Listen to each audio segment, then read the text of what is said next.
L'opération militaire d'Israël contre l'Iran s'est matérialisée la semaine dernière, secouant la République islamique et toute la région.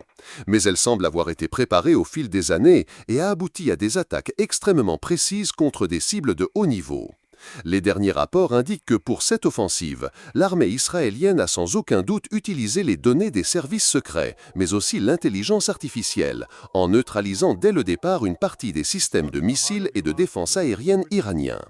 Avec une plus grande liberté pour survoler l'Iran, Israël a ensuite bombardé des centres nucléaires et tué des généraux militaires de haut rang ainsi que des scientifiques iraniens. Au moment où l'Iran s'est mobilisé pour se venger, sa capacité, affaiblie également par des attaques israéliennes antérieures, a reçu un coup dur.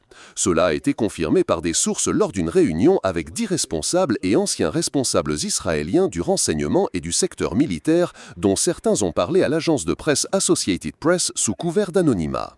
Bien que certaines de leurs allégations n'aient pas pu être vérifiées, l'ancienne responsable des recherches à l'agence israélienne de renseignement, le Mossad, Sima Shein, a confirmé l'essentiel de l'attaque, déclarant qu'elle était au courant de la manière dont elle avait été planifiée et exécutée. L'attaque constitue le point culminant de nombreuses années de travail du Mossad pour cibler le programme nucléaire iranien, a-t-elle déclaré. Le facteur surprise a été accru en raison des convictions des responsables iraniens qu'Israël ne lancerait aucune attaque, étant donné que Téhéran était engagé dans des pourparlers avec les États-Unis concernant l'avancement de son programme nucléaire.